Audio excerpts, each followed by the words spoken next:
വളരെ വലിയ കത്തുന്നൊരു വിവാദമായി നിൽക്കുന്നൊരു വിഷയമാണ് FCRA, foreign contribution regulation act. Foreign contribution regulation act എന്ന് പറഞ്ഞാൽ വിദേശ രാജ്യങ്ങളിൽ നിന്ന് മറ്റൊരു രാജ്യം, അതായത് ഒരു രാജ്യത്തു നിന്ന് മറ്റൊരു രാജ്യം സംഭാവനയുടെ രൂപത്തിൽ ഫണ്ട് വാങ്ങണമെങ്കിൽ എല്ലാ രാജ്യങ്ങളിലും അതിനൊരു നിയമമുണ്ട്, ഒരു ആക്റ്റുണ്ട്, എല്ലാമുണ്ട്. എല്ലാ രാജ്യങ്ങളിലുമുണ്ട്. ഇന്ത്യയിൽ കോൺഗ്രസ്സുകാരാണ് ഈ നിയമം കൊണ്ടുവരുന്നത്. BJPക്കാർ വന്നപ്പോഴും ആ നിയമമുണ്ട്. പക്ഷേ ഇപ്പോൾ FCRAയിൽ ചില മാറ്റങ്ങൾ കൊണ്ടുവന്നിട്ടുണ്ട്. FCRAയിൽ ഒരിക്കൽ ഫണ്ട് വാങ്ങിയതിൻ്റെ കാര്യങ്ങൾ, അതിൻ്റെ കണക്കുകൾ കൊടുക്കണം. പഴയ ഫണ്ട് വാങ്ങിയതിൻ്റെ കണക്കുകൾ കൊടുത്താലേ പുതിയ ഫണ്ട് കിട്ടുകയുള്ളൂ. അതുപോലെ തന്നെ മിസ്മാനേജ്മെൻറ്റ് പറ്റത്തില്ല, ഇൻകം ടാക്സ് കൃത്യമായിട്ട് കൊടുക്കണം. അങ്ങനെ ഒത്തിരി ചട്ടങ്ങളൊന്ന് കർക്കശമാക്കിയിട്ടുണ്ട്. പക്ഷേ ഇത് കർക്കശമാക്കിയപ്പോൾ പള്ളി സംഘടനകളും ക്രിസ്തീയ സംഘടനകളും വളരെ ആവേശത്തോടുകൂടി ഇതിനെ എതിർക്കാൻ വരുന്നു. പക്ഷേ എൻ്റെ ഒരു സംശയം, ഞാൻ ന്യായമായൊരു സംശയം ചോദിക്കുകയാണ്. ഞാൻ ക്രിസ്ത്യൻ ഓർഗനൈസേഷനെയോ പള്ളി സംഘടനകളോ എതിർക്കാനല്ല ഈ വീഡിയോ ചെയ്യുന്നത്. ഒരു ന്യായമായ സംശയമാണ് ചോദിക്കുന്നത്. കാരണം ഇന്ത്യയിൽ മാതാ അമൃതാനന്ദമയി മഠം, കേരളത്തിൽ സദ്ഗുരു, കോയമ്പത്തൂരിലുള്ള സദ്ഗുരുവിൻ്റെ ആശ്രമം, അതുപോലെ തന്നെ ശ്രീ രവിശങ്കറിൻ്റെ ആശ്രമം ബാംഗ്ലൂരിലുള്ള, പിന്നെ വടക്കേ ഇന്ത്യയിൽ ബ്രഹ്മകുമാരീസ്, പിന്നെ വടക്കേ ഇന്ത്യയിലാണെങ്കിൽ നിരവധി ഹിന്ദു ഓർഗനൈസേഷനുകൾ, ഇതുപോലെ ഹിന്ദു സന്യാസിമാരും സ്വാമിമാരും നടത്തുന്ന സംഘടനകളുണ്ട്. ഇവിടെയാണെങ്കിൽ ശാന്തിഗിരി ആശ്രമം, സായിഗ്രാം ആശ്രമം, ഇങ്ങനെ ഒത്തിരി സംഘടനകളുണ്ട്. ഇവർക്കെല്ലാം FCRA രജിസ്ട്രേഷനുണ്ട്. FCRA എന്ന് പറഞ്ഞൊരു രജിസ്ട്രേഷനാണ്.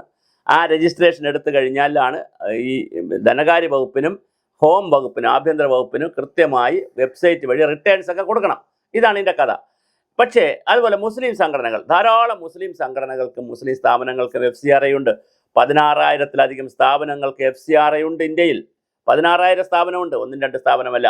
അതിൽ 22,000 കോടി രൂപയാണ് ഓരോ വർഷവും വന്നുകൊണ്ടിരിക്കുന്നത് വിദേശ രാജ്യങ്ങളിൽ നിന്ന്. പക്ഷേ ഇതിനകത്തൊരു ചെറിയ പ്രശ്നമുണ്ട്.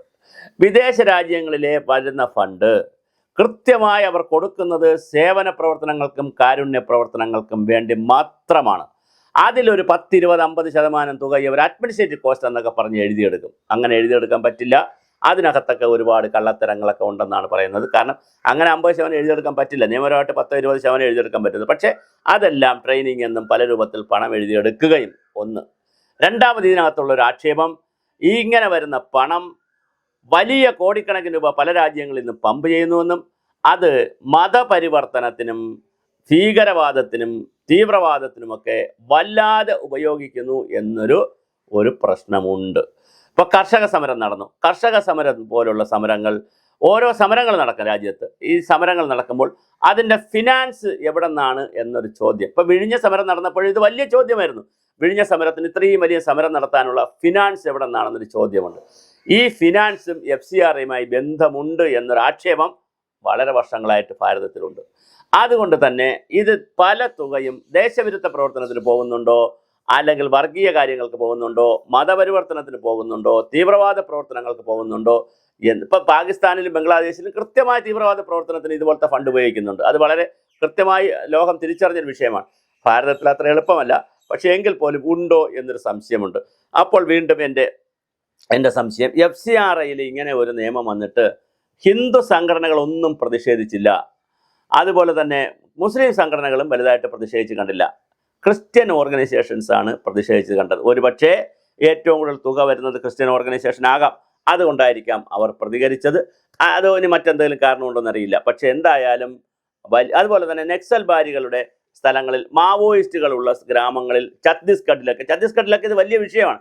ഛത്തീസ്ഗഡിലൊക്കെ മതം മാറ്റം വലിയ പ്രശ്നമാണ്. അവിടെ ക്രിസ്ത്യൻ മതത്തിലേക്ക് പരിവർത്തനം ചെയ്യുന്നത് വലിയ വിഷയമാണ് അവിടെ. അതിനാണ് 2 കന്യാസ്ത്രീകളൊക്കെ പോയി അവരെയൊക്കെ പിടിച്ച് വേണ്ട കൺഫ്യൂഷനായി അവിടെ നമ്മൾ കണ്ടതാണ്. ആ കൺഫ്യൂഷനിലൊക്കെ ബാക്കിംഗ് മണി എന്ന് പറയുന്നത് FCRA പണമാണ് എന്നൊരു ആക്ഷേപം ഇന്ത്യയിൽ ശക്തമായി കിടപ്പുണ്ട്. ഇത് മാറ്റിയെടുക്കാൻ ക്രിസ്ത്യൻ ഓർഗനൈസേഷനും തയ്യാറാകണം. കാരണം പണമാണ്. പണം സമ്പത്ത് നമുക്ക് പല രൂപത്തിൽ ഉപയോഗിക്കാം. നന്മയ്ക്ക് ഉപയോഗിക്കാം, തിന്മയ്ക്ക് ഉപയോഗിക്കാം, ഗുണ്ടകളെ വളർത്താൻ ഉപയോഗിക്കാം, കൊലപാതകങ്ങളെ വളർത്താൻ ഉപയോഗിക്കാം, ദേശവിരുദ്ധത്തിന് ഉപയോഗിക്കാം, എന്തിനു വേണം ഉപയോഗിക്കാം. അപ്പോൾ ഇതിൽ ഒരു ചർച്ച നടക്കണ്ടേ ഭാരതത്തിൽ എന്നുള്ളതാണ്. അല്ല FCRA മുടുക്കുന്നതിനനുസരിച്ച്, നിയമങ്ങൾ കർശനമാകുന്നതനുസരിച്ച് ഇത് സത്യസന്ധമായി ചെയ്തുകൊണ്ടിരിക്കുന്ന ഓർഗനൈസേഷനും ബുദ്ധിമുട്ട് വരും. അത് കറക്റ്റാണ്. കാരണം ഒരു കള്ളനെ പിടിക്കാൻ പോലീസുകാരൻ അല്ലെങ്കിൽ ഒരു ബന്ദ് പ്രഖ്യാപിച്ചാൽ സത്യസന്ധമായി ജീവിക്കുന്നവരും ആ ബന്ദിൽ പങ്കെടുക്കാത്തവർക്കും ബുദ്ധിമുട്ട് വരും. ആ ബന്ദ് ആഹ്വാനം ചെയ്യാത്ത പാർട്ടികൾക്കും ബുദ്ധിമുട്ട് വരും. പോലീസ് ഇറങ്ങി എല്ലാവരും വീട്ടിൽ കയറി പോകണമെന്ന് പറഞ്ഞാൽ സമാധാനമായിട്ട് ജീവിക്കണമെന്ന് ആഗ്രഹിക്കുന്നവർ സമാധാനം പാല് വാങ്ങിക്കാൻ പോകണമെങ്കിൽ ചിലപ്പോൾ വീട്ടിൽ കയറി പോകേണ്ടി വരും എന്ന് പറയുന്ന വേറെ തിയറിയുണ്ട്. എന്തായാലും വളരെ സമാധാനപരമായി വളരെ കൃത്യമായ റിട്ടേൺസ് ഒക്കെ കൊടുത്ത് സർക്കാരിനോടൊപ്പം നിന്ന്, ഏത് സർക്കാരായാലും ഒപ്പം നിന്ന് പ്രവർത്തിക്കുന്ന ഒരുപാട് സംഘടനകളുണ്ട്. അതിൽ ക്രിസ്ത്യൻ സംഘടനകളും ഉണ്ട്. പക്ഷേ അവർക്ക് കൂടി ഒരു പാര വരുന്ന രീതിയാണ്. അപ്പോൾ ഇതിനൊരു ഫിൽട്ടറിങ് സംവിധാനം കൊണ്ടുവരണ്ടേ? കർശനമായ നിയമങ്ങൾ കൊണ്ടുവരുമ്പോൾ തന്നെ അത് ഇവരെ കൂടി വിശ്വാസത്തിലെടുത്തുകൊണ്ടുള്ള ഒരു പുതിയ ഫിൽട്ടറിങ് സംവിധാനത്തിലേക്ക് പോകണം. ഒന്നാമത്തെ വിഷയം. രണ്ടാമത്തെ വിഷയം, ഞാനീ പറഞ്ഞ പോലെ 16,000 സംഘടനകൾ, 22,000 കോടി രൂപ, ഇത്രയും വലിയ തുക ഒരു രാജ്യത്തേക്ക് വരുമ്പോൾ ആ രാജ്യത്ത് അത് എന്തിന് പ്രയോഗിക്കുന്നു എന്നറിയാൻ കൃത്യമായി ഭരണകൂടങ്ങൾക്ക് അവകാശമുണ്ട്. അത് സ്റ്റേറ്റ് ഗവൺമെൻറ് അവകാശമുണ്ട്, കളക്ടർക്ക് അവകാശമുണ്ട്, അതുപോലെ തന്നെ ജില്ലാ ഭരണകൂടത്തിനും പഞ്ചായത്ത് മുതൽ പാർലമെൻറ്റ് വരെയുള്ളവർക്ക് അറിയാൻ അവകാശമുണ്ട്. കാരണം ഈ ലോകത്താകെ മതപരിവർത്തനത്തിനും മതഭീകരവാദത്തിനും തീവ്രവാദത്തിനും വലിയ തോതിലാണ് പണം പമ്പ് ചെയ്തുകൊണ്ടിരിക്കുന്നത്. അതുകൊണ്ടാണ് അതൊരു വേറൊരു തരത്തിലും കൂടി ചിന്തിച്ചാൽ, പാവപ്പെട്ട ക്രിസ്ത്യാനികളോട് പറയും നമുക്ക് ക്രിസ്തീയ രാഷ്ട്രം, യേശുവിൻ്റെ രാഷ്ട്രം സൃഷ്ടിക്കാം, പണം തരൂ സമ്പന്നരോടുകൂടി, സമ്പന്നരോട് അത് വാങ്ങി പാവപ്പെട്ട രാജ്യങ്ങൾക്കെന്ന് പറഞ്ഞ് കൊടുത്ത് അത് കൊടുക്കുന്നുണ്ടോ ഇല്ല എന്നുള്ളൊരു വേറൊരു ചോദ്യം. അതുപോലെ മുസ്ലിം സംഘടനകൾ, ഹിന്ദു സംഘടനകൾ എല്ലാവരും ഇവിടെ കഞ്ഞിയില്ല, അരിയില്ല, തുണിയില്ല എന്നൊക്കെ പറഞ്ഞ് ഒരുപാട് ഫോട്ടോകളും അതും ഇതൊക്കെ കാണിച്ച് ഒരുപാട് പണം വരുത്തും.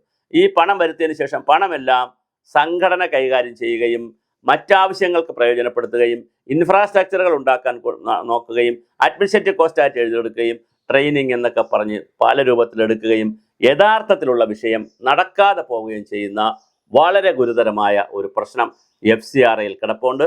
അതുകൊണ്ട് തന്നെ ഇത് നിയമം കർശനമായി കൊണ്ടുപോകേണ്ടതിൻ്റെ ആവശ്യകതയുണ്ട്. പക്ഷേ അപ്പോഴും ജെനുവിനായി പ്രവർത്തിക്കുന്ന സംഘടനകൾക്ക്, അത് ക്രിസ്ത്യൻ ആണെന്നോ ഹിന്ദു ആണെന്നോ മുസ്ലിം ആണെന്നോ ഇല്ല, ഇനി ഇതൊന്നിലും പെടാത്ത ഒരുപാട് സന്നദ്ധ സംഘടനകൾ എനിക്കറിയാം. കേരളത്തിൽ നിരവധി സന്നദ്ധ സംഘടനകൾ സെക്കുലറായി നിൽക്കുന്ന, ഒരു മതവുമായും ഒരു ജാതിയുമായി ബന്ധമില്ലാത്ത വളരെ സെക്കുലറായി നിൽക്കുന്ന നിരവധി സംഘടനകൾ FCRAയുടെ രജിസ്ട്രേഷൻ എടുത്തിട്ടുണ്ട്. ഫോറിൻ കോൺട്രിബ്യൂഷനിലെ ഈ ആക്റ്റിൽ അനുസരിച്ചുള്ള രജിസ്ട്രേഷൻ എടുത്തിട്ടുണ്ട്.